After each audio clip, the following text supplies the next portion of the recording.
pendant la période de Covid, notre église,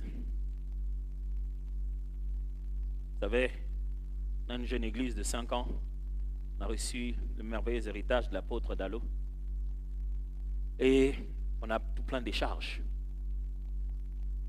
Et pendant la période de Covid, moi je crois que j'étais en train d'écrire mon 2e master.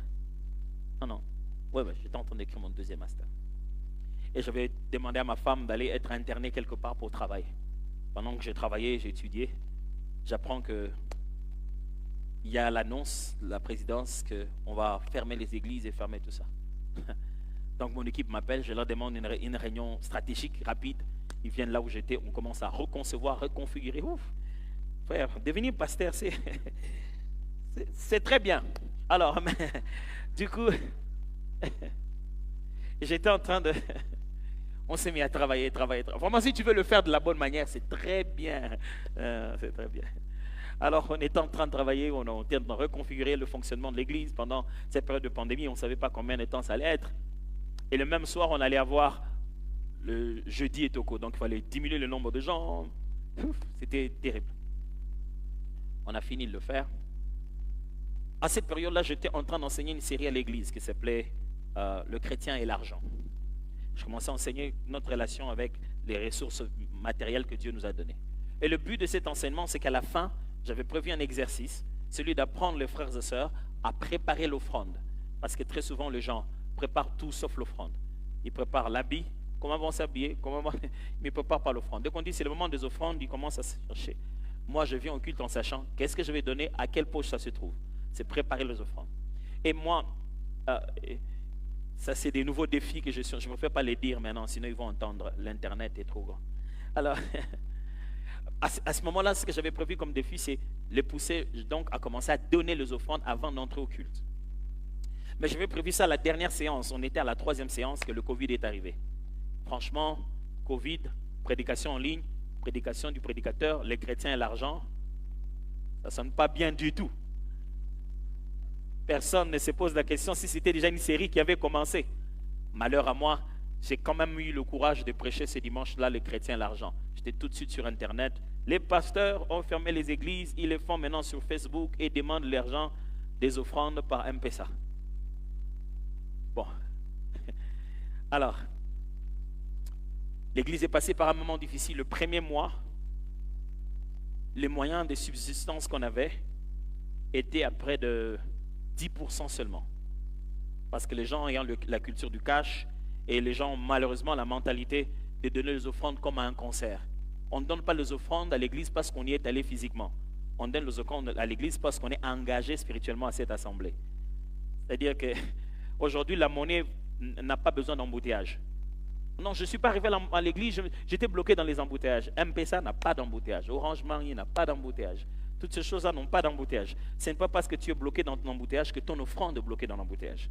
C'est juste que, bon, expliquer ça comme ça, très souvent à l'église, les gens disent, les pasteurs, ils veulent vraiment de l'argent. Ils insistent vraiment pour ça.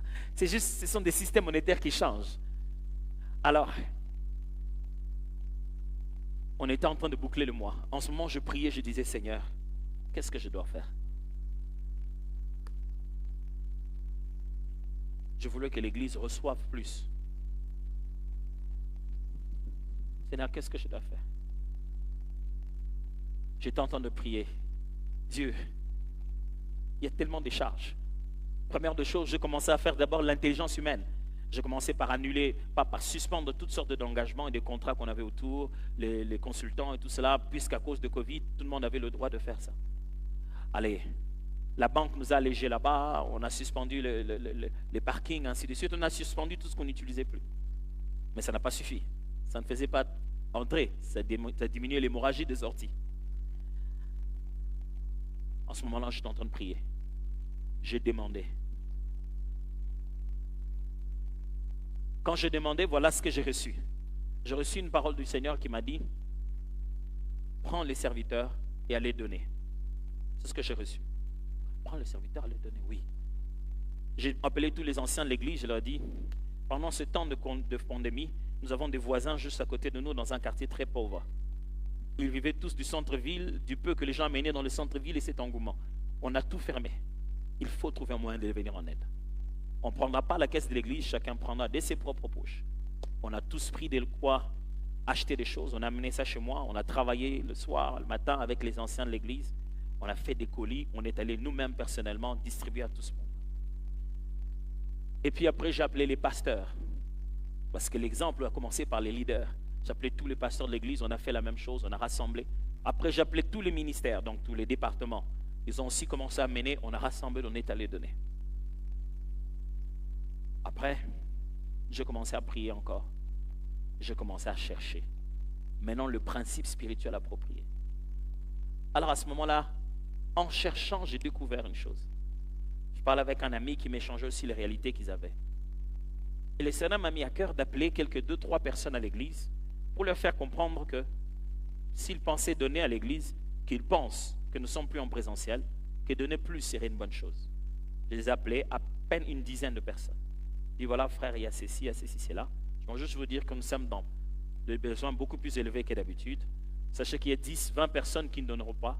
Donc aujourd'hui, si vous pensez donner, pensez aussi à amener cela. Chacun dit, oh, ok, pasteur, on verra ce qu'on a, on verra ce qu'on peut faire. 10 personnes ont donné à l'espace d'une semaine. Pas 90% qui nous manquaient. Ils ont donné plus de 110% du fonctionnement financier d'une église de plus de 8000 personnes. 10 personnes. Pendant qu'on avait pris près de 30 à 50 personnes, pas pour qu'ils donnent à l'église, mais pour qu'ils puissent aller donner aux pauvres. Et à la place, Dieu a pris 10 personnes pour qu'ils donnent complètement à l'église. Je suis sûr que beaucoup de gens ont voulu manipuler des principes bibliques pour leur poche. Mais l'essence du donner existe dans la Bible. C'est lui qui veut recevoir, doit donner. Dieu s'est rendu compte qu'il voulait récupérer ses enfants. Tous ses enfants perdus dans le monde. Il a donné son Fils unique. Mes amis, il y a ce qu'on a reçu par naissance physique. Il y a ce qu'on a reçu par naissance spirituelle. Il y a ce que l'on reçoit par la foi dans la prière. Il y a ce qu'on va chercher activement en appliquant le principe du donner. Vous êtes dispensateur. Quel est le plus grand combat dans ça? Ça s'appelle l'égoïsme.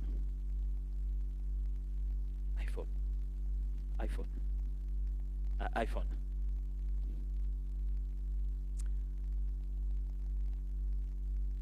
C'est quelque chose d'assez particulier. Je demande un iPhone. Ah, ok.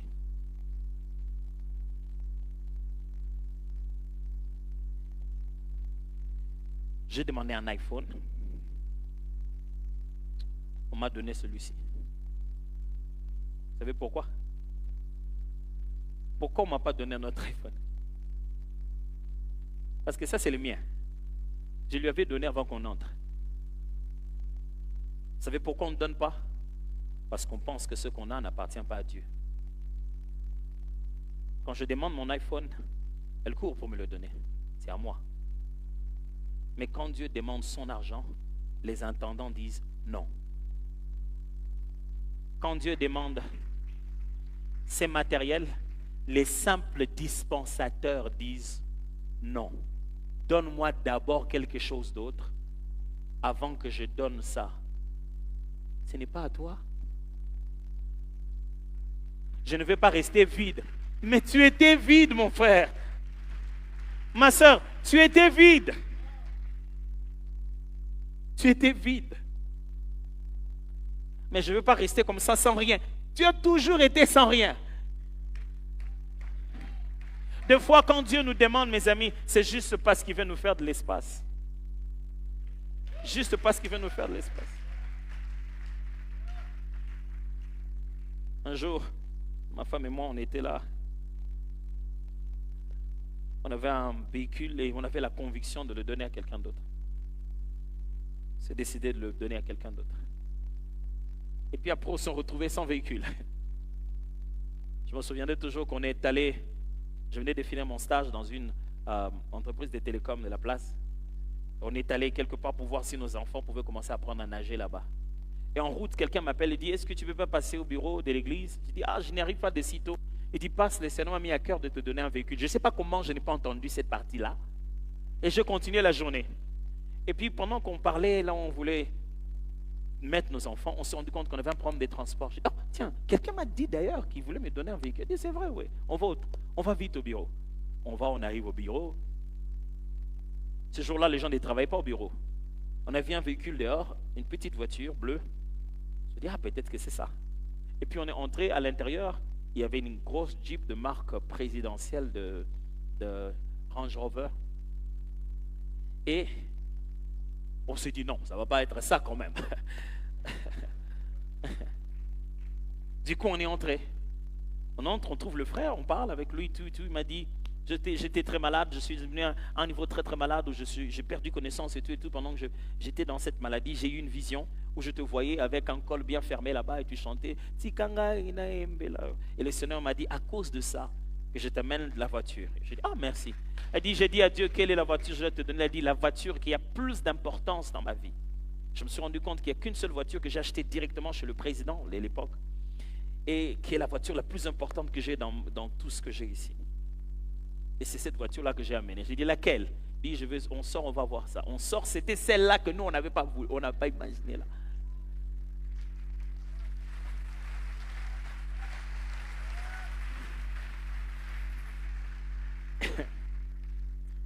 Quand j'entre dedans, je m'assieds. Je me souviens toujours que ma femme a pleuré. On était tellement contents. Si les gens de véhicule, quand tu roules, les pneus sont entrés dans le trou, mais toi, tu es resté stable. Genre. Quelques jours après, un autre frère m'a dit, ça fait 3 jours que je me bats avec une pensée. Le Seigneur veut que je te donne un véhicule. J'ai dit non. Il a déjà demandé à quelqu'un d'autre de le donner, à toi aussi. Et je me suis retrouvé avec 2 véhicules. Quelques temps après, Dieu m'a demandé de donner notre véhicule, le premier. Et puis quelques temps après, l'église était dans le processus de vouloir acheter un terrain. Dieu nous a encore demandé aussi de vendre ce véhicule pour donner l'argent à l'église. On s'est encore retrouvés à pied. Et on a commencé la nouvelle église et tout. Donc je me rendais quelquefois au culte matinal en moto et tout. Un jour, pendant qu'on était au culte, l'église m'a appelé, me dit, ah voilà, pasteur, voilà, on voulait te faire un cadeau. Ils m'ont fait le cadeau d'un véhicule. J'étais très content, j'ai dit, waouh, fantastique. Et puis après, on a fait 5 ans, après ils m'ont appelé un jour au bureau, ils m'ont dit, pasteur, viens, on veut te faire encore un cadeau d'un véhicule. Ça fait à peine 3 jours que j'ai conduit le nouveau véhicule. Je le conduis soigneusement parce que c'est peut-être pour quelqu'un d'autre, jusqu'à ce que Dieu dise, donne-le à quelqu'un d'autre.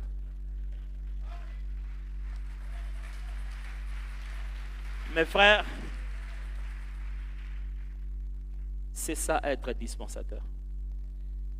On reçoit pour donner. Parce que ça ne nous appartient pas. Je veux qu'on ferme nos yeux. Que chacun de nous, pendant un moment, pense à ce qu'il doit donner à la fin de ces 21 jours. Des fois, on prêche bien ces bonnes choses, mais après, on s'est dit on va les appliquer dans 20 ans en disant non, ce dimanche. Regardez dans votre garde-robe, regardez là où vous en avez. De quoi devez-vous vous débarrasser? Qu'est-ce que le propriétaire vous demande? Donnez-vous quelques secondes, je demande de réflexion. Je ne vous dis pas que ça sera sans douleur. Oh non, ça vous fera mal. Vous vous êtes habitué à ça. Mais de quoi devez-vous vous détacher? Parce que le Seigneur l'a demandé. Pas par sentiment, mais vous sentez que ça sera plus utile entre les mains de quelqu'un d'autre. Juste pendant quelques instants. Il y a toujours quelqu'un qui est plus dans le besoin que ce que vous avez, que vous-même. Je ne veux pas dire plus pauvre que soi. Non, parce que des fois, la personne peut être autant riche, mais elle manque exactement la chose dont vous avez. C'est quoi cette chose que vous devez partager?